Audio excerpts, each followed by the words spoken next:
God deceitfully, but by manifestation of the truth, commending ourselves to every man's conscience in the sight of God.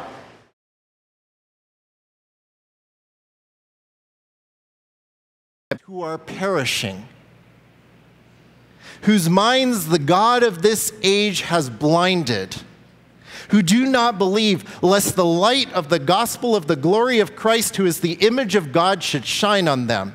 For we do not preach ourselves, but Christ Jesus the Lord, and ourselves your bondservants for Jesus' sake. For it is the God who commanded light to shine out of darkness, who has shone in our hearts to give the light of the knowledge of the glory of God in the face of Jesus Christ. Skip down to verse 16, if you may. Paul repeats himself. Therefore, we do not lose heart.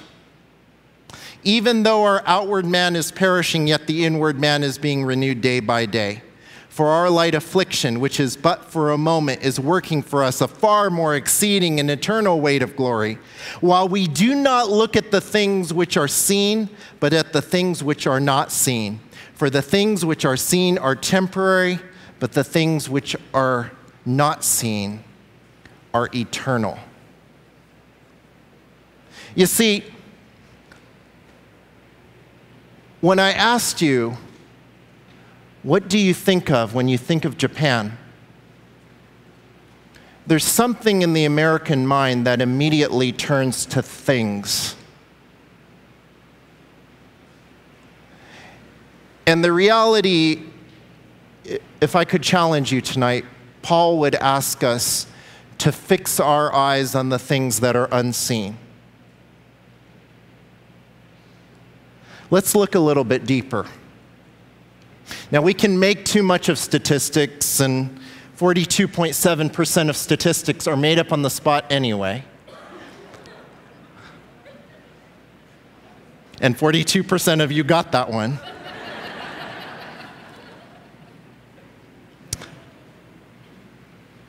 But they can help shed a light on a very devastating truth. But at the same time, I'd like to begin with a little story before I delve into some of the statistics I'm going to share tonight.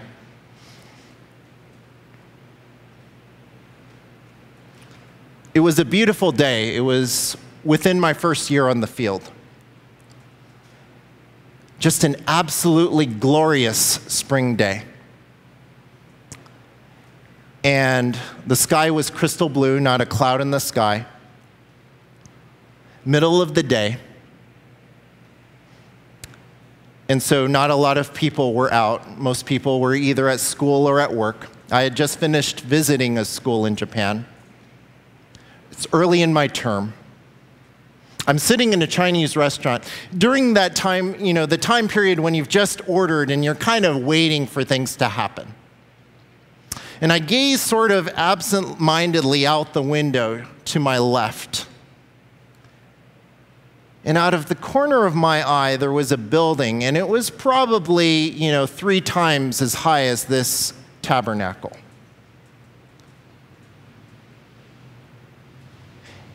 And I see a man walk to the corner of the roof and jump to his death. And I won't ask you to imagine too much. He's all over the ground.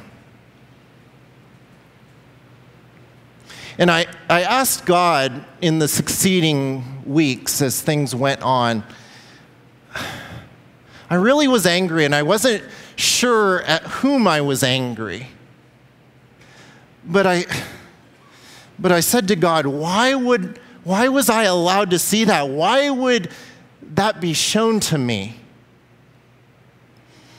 And the answer came back from God very clearly. Now you know what the stakes are. That man stepped off the ledge into an eternity without Christ. They're life and death, folks. That man was one of 70 people who took their lives that day. That man was one of 27,000 people who took their lives that year.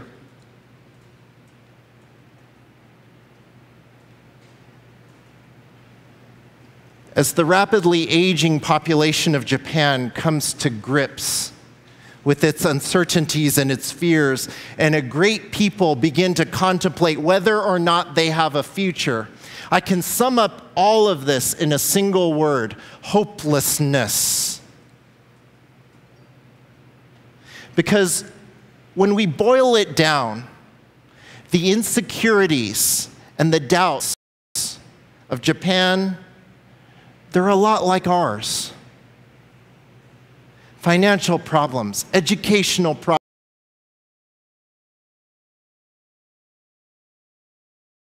How am I living?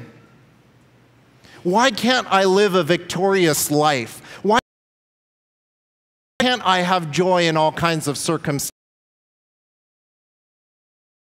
Live not tomorrow, but today.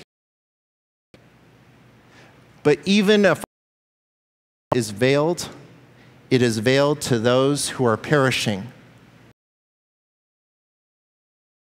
whose minds the God of this age has blinded, who do not believe. Light of the gospel of the glory of Christ, of God, should shine on them. We in the church, we are all included. We are not just a Japanese church. We are not just, for that is all of us who believe in Jesus Christ and the mission to which he has called us. We in the church, we are convinced that their problems are our problems. Evangelical Christianity in Japan still hovers at well below 0.5%. That's not a mistake, folks.